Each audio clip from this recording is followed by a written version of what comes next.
Don't marry based on these reasons. Number one, based on pity. Don't marry anybody based on pity. You are not Jehovah Jireh, nor Jehovah the compensator. No, you are not Jehovah Jireh, nor Jehovah the compensator. That you dated each other for long does not mean that you should marry. That's if I don't marry her now, she helped me, it's a lie. It won't work. You are not the one that supplies everybody's need. Only God supplies people's need. Don't marry based on pity. You see, the parents have been suffering, and she's the only girl. That is one way I can. It's a good girl, no. You now marry her based on the suffering of the parents. Now carry double wahala on your destiny. And tomorrow you come to church, Pastor, as a member, who approved it? You say, sir. I say, ma'am. Before you talking, I say, Lekushi aparadaka. Because you didn't hear when I'm saying this one, so I won't hear when you're saying, oh. Number two, don't marry based on emotion. Emotional cry and alarm or emotional chemistry can never be banked on. It is unstable. That is why you can have affection for somebody now and lose the affection immediately. How many of you know?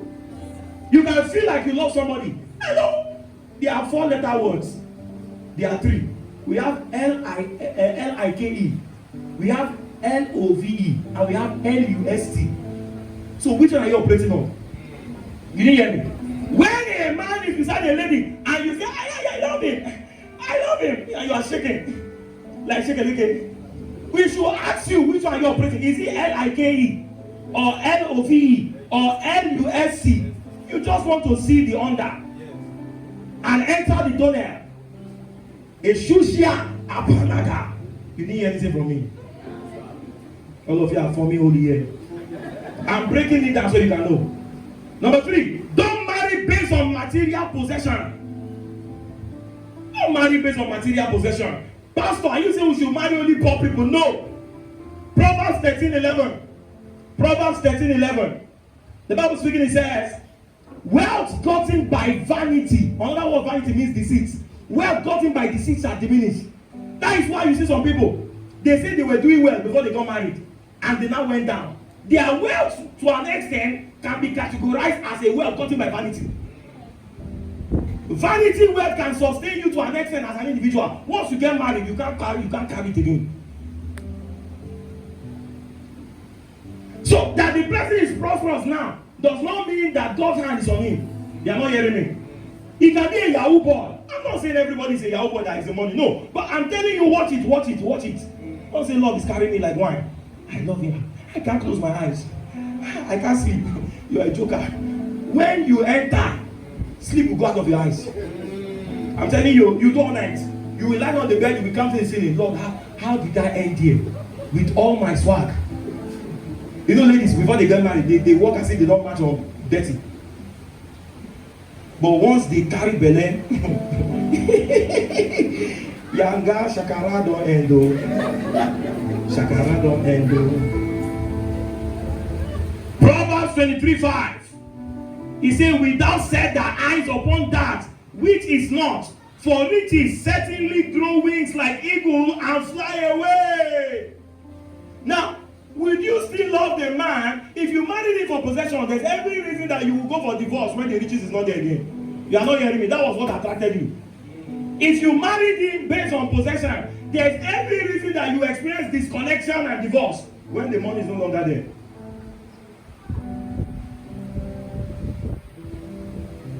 Number 1 now.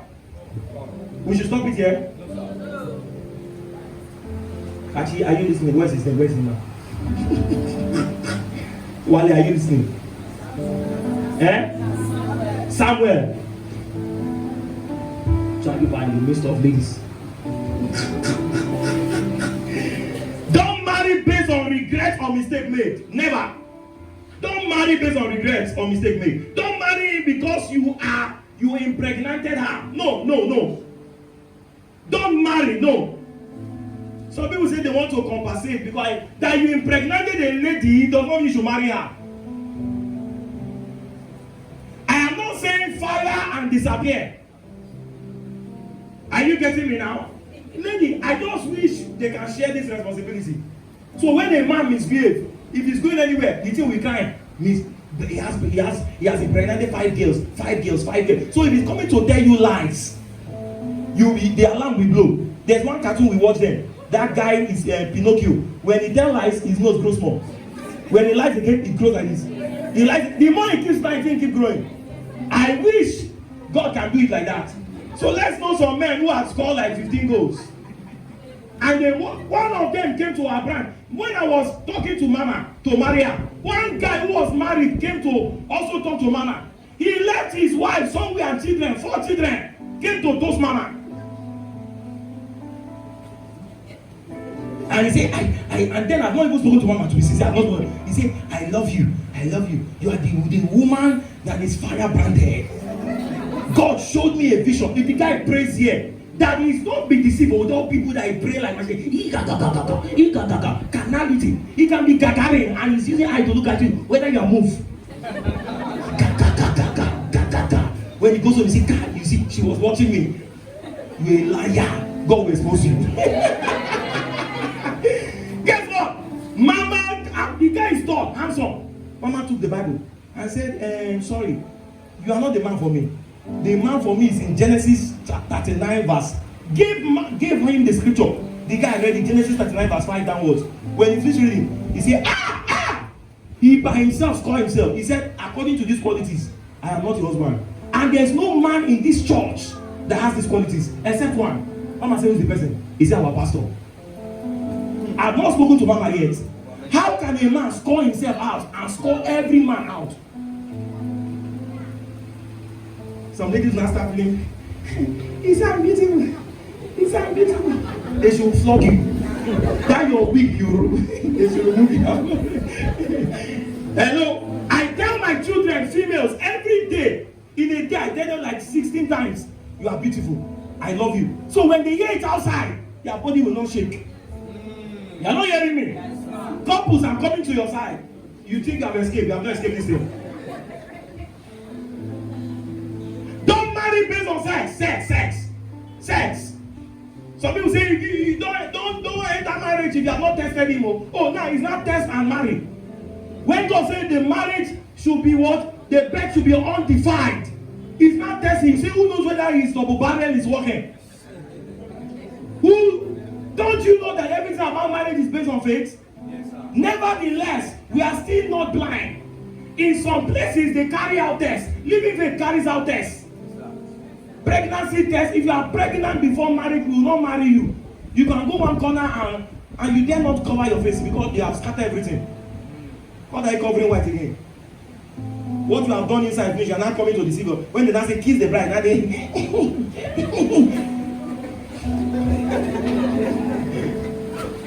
you that is a striker inside, you are now coming to show us that you are. Let me catch you. Come on, clap for Jesus Christ. Sex is not the cure for infidelity. Some people say, I want to marry now, so I will stop jumping around. That he marries because he don't want to jump around. Sex is not the cure for infidelity. In fact, once you get married, if you are not careful, you'll be falling. Sex is not the cure for jumping, adultery, and fornication. You can be married and still be committing adultery. What's your problem? You don't have PhD in it. The cure for infidelity is decision, discipline, and the placement of notable boundaries. Coupled with God's grace. Somebody say, Pastor, don't mention God's grace. That's why I say coupled. So God's grace comes last. Don't use God's grace and deceive yourself. You are following Yakata every time you say God's grace. You are missing something. The first 3 I mentioned is what you are missing. Number 1, I said what? The cure to infidelity is decision. Number 2, discipline. Number 3, the placement of notable boundaries. As a married man, what are you doing around young girls? You stay with them in the secret, inside the car alone, till night, in a room till night. What are you doing there? I'm asking, what are you doing there?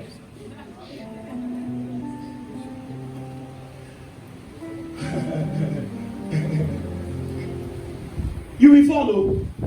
This thing does not respect how old you are. It does not respect how anointed you are. Are you hearing me now? Yes, sir. If you don't put boundaries, you will lose your destiny for a morsel of bread. And once, see, the thing is like charm. Before you enter, it's as if you are seeing clearly. Once you enter, you are no longer seeing anything. Your destiny has been robbed of you. Do you know marriage is spiritual? It's a spiritual transaction. That is why when couples come together and they start staying together, having sex together, they start looking alike physically. You don't notice it? That your father is looking like your mother. So Ikechukwu Eshiadaka is a spiritual transaction that somebody can transmit her demon into your destiny.